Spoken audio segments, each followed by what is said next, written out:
She said that she was going to talk to me after the wedding about possibly putting my daughter up for adoption or sending her with my parents full time. Okay, follow me. Y'all ever looked at a man and been like, this man is so ugly, but he is fine?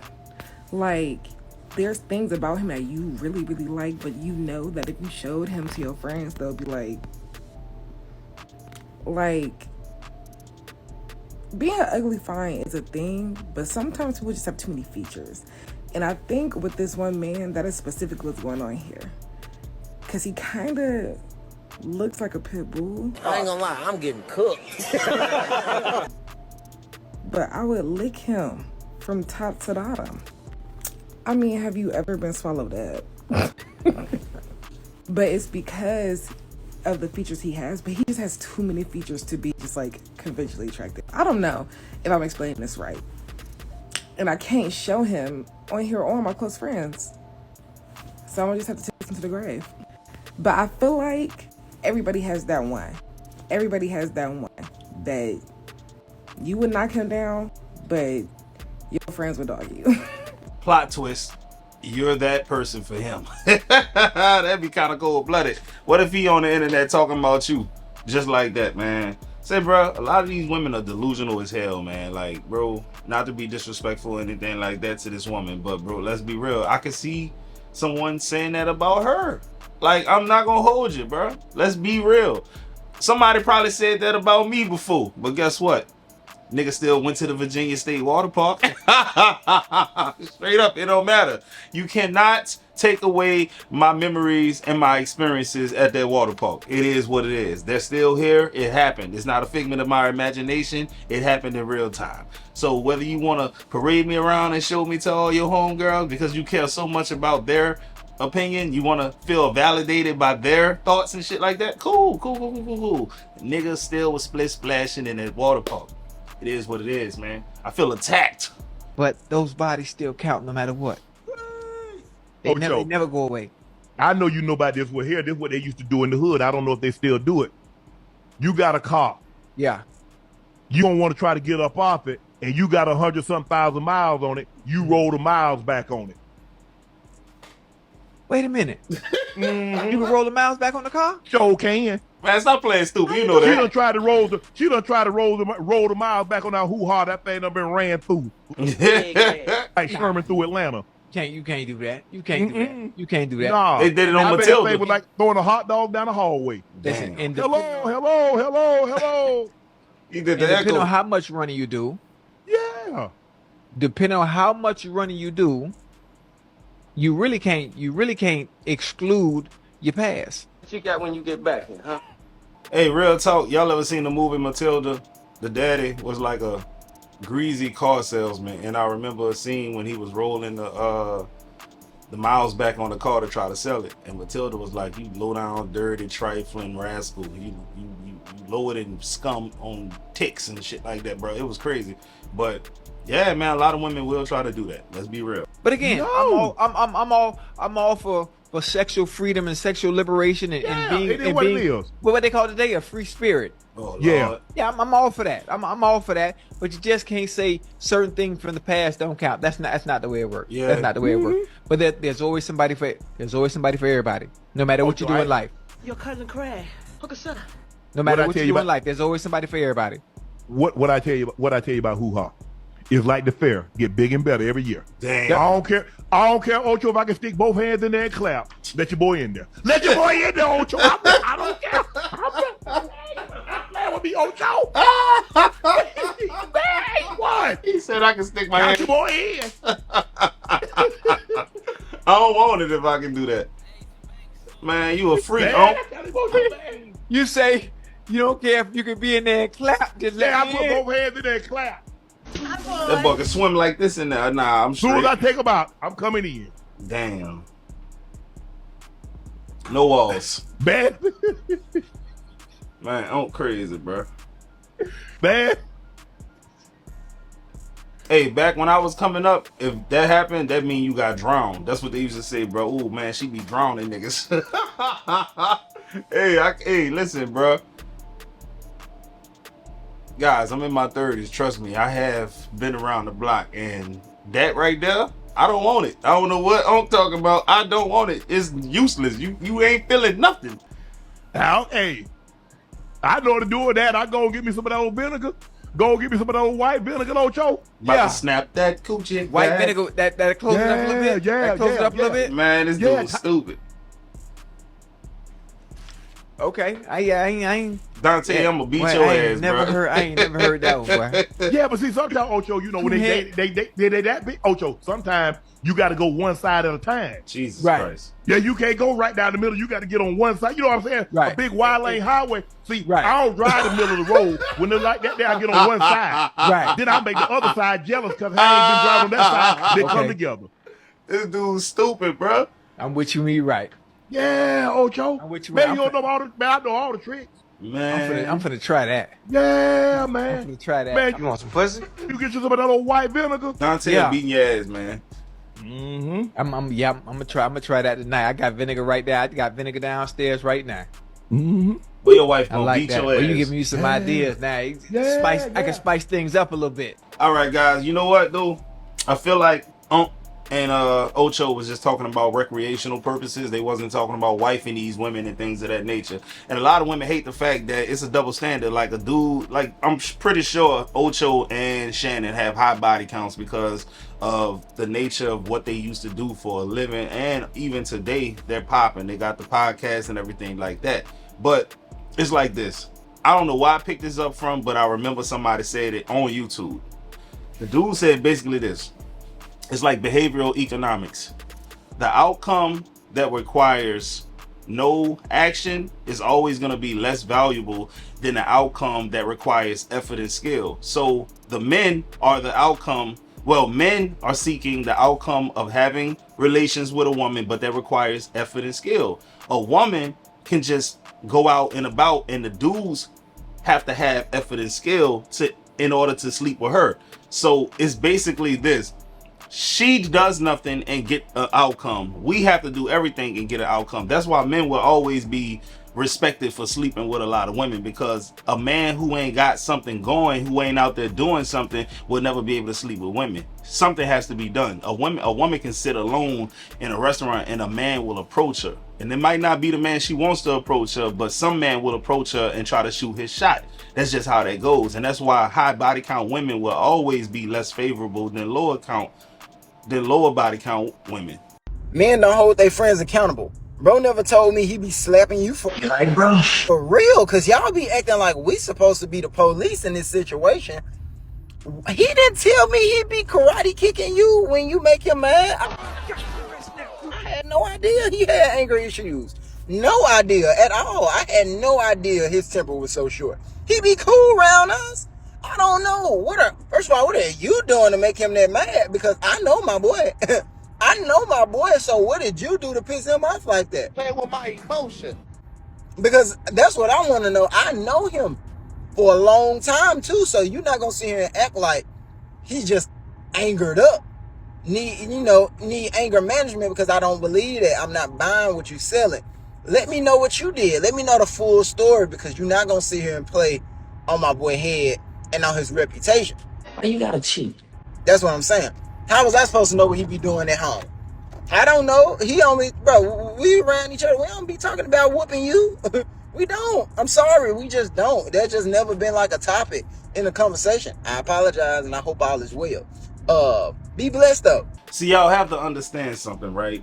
I don't know if this is just from evolution or whatever, but when a woman wants to get back at another female or the opposite sex, they will basically come down to the lowest form of disrespect, which is character degradation. It's really that simple. A woman will put smut on a man's name. She will lie. She will do things and say things to basically sway someone's opinion about that person and make them look like an evil villain and make herself look like a damsel in distress. That's historically what they've always done. So the fact of the matter is, a lot of times the man ain't really did nothing to the woman.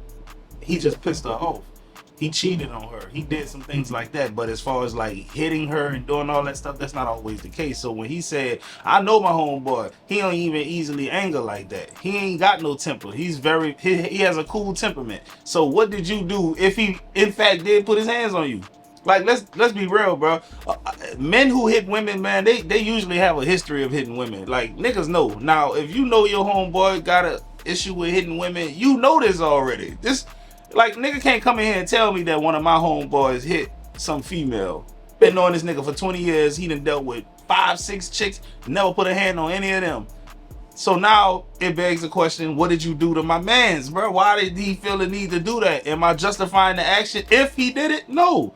But I'm just saying, I'm not buying it off the rip. Man, I'm sorry, ladies. A lot of y'all lie too damn much. You know what I'm saying? It's like the boy that cried wolf, man. All right, y'all. Let's talk about this soft guy era shit. How many times I gotta tell you, man? Stop sweating me. And ladies, maybe it'll resonate differently. Coming from me, I'm gonna give y'all a different perspective. So the whole point of the entire movement, shout out my boy Goody, is to show y'all how transactional some women be when they dating. Fine. Y'all say y'all want a man that don't do 50-50. Valid. Y'all say y'all want a man that takes you on dates and makes you feel special. Valid. Y'all say y'all want a man that supports you emotionally and invests into you like he cares. Also valid. Nothing is wrong with any of them things that you want. But the problem comes in when you say, I'm going to leave you if you can no longer do this. Look at this shit. And this reflects the standard that's been in place for years. The woman is loved unconditionally. The man is loved on the condition that he's providing these things. With this same logic, y'all are no different than the man that leaves and abandons the mother of his child because she put on weight after the pregnancy. We know that. Y'all are no different than the man that excuses cheating on his girl because she was too tired after working a 12-hour shift where she been on her feet all day. Y'all are basing their relationship on you do this for me, I do this for you, and that means we love each other. That's tough. That ain't love, nigga. That's a contract. And all contracts come with conditions. And if you are basing a relationship on conditional love, it will never work. Why? Because this is real life. Real shit happened. He couldn't pay my bills this month. Oh, I'm sorry. His mama just died. He had to pay for the funeral. I've been at work all day. I come home and she ain't made me no dinner. We're talking 20. She been cleaning up after your dirty ass the whole day. And your badass kids running around trying to make sure they don't break the house. Instead of saying, I love you because you do this, it should be, I love you in spite of this. Because we all flawed. We all got red flags. Yes, shouted. You watching this, you have red flags. The key word is grace. And both men and women need to work on that shit. That sprinkle lady, whatever her name is. If you was a fan of her, you was not a supporter of me, you're going to follow right now. Oh, shit. I tell y'all healthy things to look for and toxic things to avoid. I don't tell y'all to lie to men. I don't encourage y'all to manipulate them. I don't tell y'all to use them. I do not condone that behavior at all.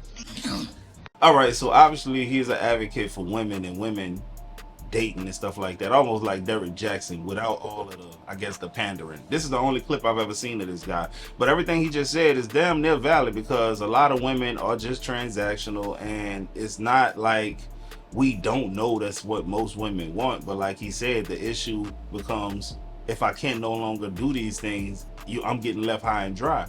You know what I'm saying? It's crazy. A lot of women don't want to admit this, but in a relationship, it's really like the men doing the most heavy lifting. It's really that simple. The men are expected to pay for the vacations, for the date, the house. He's expected to protect. Like if a intruder enters the home, he got to be the first one out the bed, going to grab the shotgun, you know, securing the perimeter and all this kind of stuff. He has to be the one that do that. And you mean to tell me if he is no longer capable of that, it's a wrap? You see, the thing is this, a lot of women, it's like if y'all ever seen Eddie Murphy's stand-up special, I think it was either Raw, it was Raw. What have you done for me lately? Everything that you done yesterday, last year, 10 years ago, that's irrelevant. It's about right now what you did in the present with most women. And if you ain't doing nothing in the present, bro, the relationship, in her mind at least, is over. It's really that simple, dog. I'm gonna keep it real with y'all. And it costs nothing to want something, but it costs everything to the person who is expected to give. And men are the ones that's expected to give, and it costs us the most. It's really that simple, bro.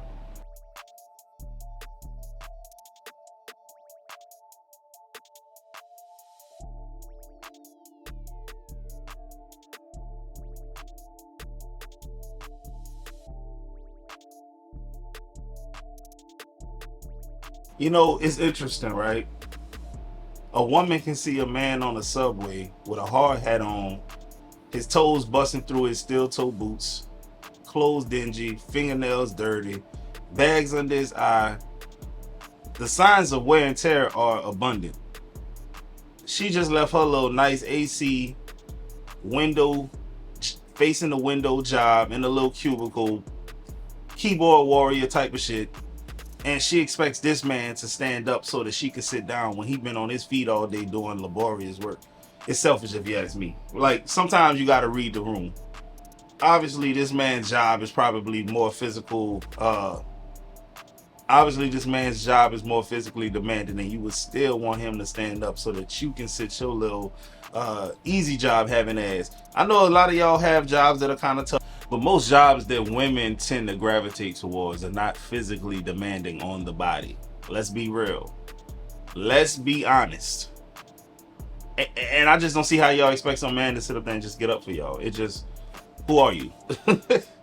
Now, if you was more feminine, polite, a pleasure to be around, yeah, man, men would get up. But, man, a lot of y'all women are just obnoxious and annoying these days, man, entitled. And men ain't going for it no more. Last week, I came to my fiance and told her how happy my daughter was to be her flower girl and to pick out a dress for the wedding. My fiance immediately said that my daughter was not going to be in the wedding or not going to be the flower girl. I immediately asked why, to which she said the day belongs to her and it's about her and what she says goes. I argued that it is also about me and that my daughter deserves to be in the wedding and will be in the wedding.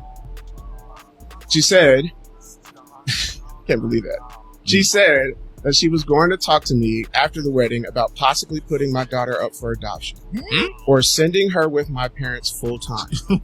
I came back and asked her if she was serious, to which she replied yes. I then took the ring off her and told her she has till the end of the month to get out of the house. Hey, shout out to that brother right there, bro. Sometimes you got to put your foot down, take your ball, and go home. This was going to end in a disaster anyways. This is a selfish woman, a bridezilla type of woman. Guys, one of the telltale signs that you are definitely in a relationship with the wrong woman is the woman is just completely unreasonable and uncompromising. That's a red flag right there, bro. Real talk. A lot of this stuff can be avoided because guess what? This stuff shows early on if you're doing the right stuff, man. You know what I'm saying? If you are a man, you're going to disappoint your woman every once in a while if you're a real man. Straight up. It's the opposite of what people actually tell you in these movies. But a real man, you're going to disappoint your woman because a real man knows how to prioritize the things that have to be done. The things that attracted her to you in the first place is what make you a real man, bro. Now, because you're a real man, you got to know when you got to tell her no. And what does this do? Show you her true colors. That's what it does. So in the beginning, you got to be telling her no. She can't be spending all your time with her and everything like that because you are going to weed out the ones who are not for you. Straight up. If she throws a temper tantrum every single time and she's unreasonable, she threatens to do certain things to leave you after you tell her no, then you are with the wrong woman, bro. Straight up. And if you marry that broad, you're going to be in trouble. It's that simple. He did the smart thing in this case. That woman is, she a piece of work, bro. We're smarter because a lot of men do dumb shit. Like you seen like what they say like why men like why women live longer than men because it's just like certain like just dumb shit. And I don't think that it's not smarter though. It's not because we're working smarter, but it's not because we're working harder. like we gotta go to work every day. We ain't got nobody paying our bills. None of that. We don't get to go to therapy. We don't get to cry to our friends. All that shit. But anyway, all right. First of all, nobody really knows for a fact why women outlive men all across the globe. Like this is a worldwide thing. Almost all countries experience this. But a couple of theories are out there. One theory is this. They came up with this in the 1970s. They said that men have tougher jobs. They're more laborious, which causes stress and work-related injuries, which can cause heart disease, which could attribute to the fact that we live shorter lives than women. They also said that it may have something to do with the sex hormones. Women have estrogen, which could create longevity within the DNA and the cells. They said men have testosterone, which can adversely affect the DNA and all of that kind of stuff. They said that one study was done, men who had one testicle or no testicles had longer lives than men who had both testicles, which is crazy to me. They also said something about the fact that X chromosomes are more viable to damage than Y chromosomes, and we have 2 X chromosomes, and women have only 1 X chromosome and a Y chromosome. That could contribute to the longevity of them. Another thing is this country, Sweden, they've been doing demographic studies since the 1800s, and even back then, women's life expectancy was 33 years and a man's life expectancy was 31 years. A whole lot of stuff is out there, but nobody can pinpoint and say exactly why. And another theory, the last one I'm gonna say, is this: men have unhealthier habits than women by and large. Like, we tend to binge drink more than women, and we do more drugs than they do and smoke cigarettes. That's just something that men do way more than women do. And you got to take into consideration that a lot of men do dumb shit. Just think about the adrenaline junkies, the parkour dudes, the dudes that willingly jump out of planes that ain't broke. You got to think about all that.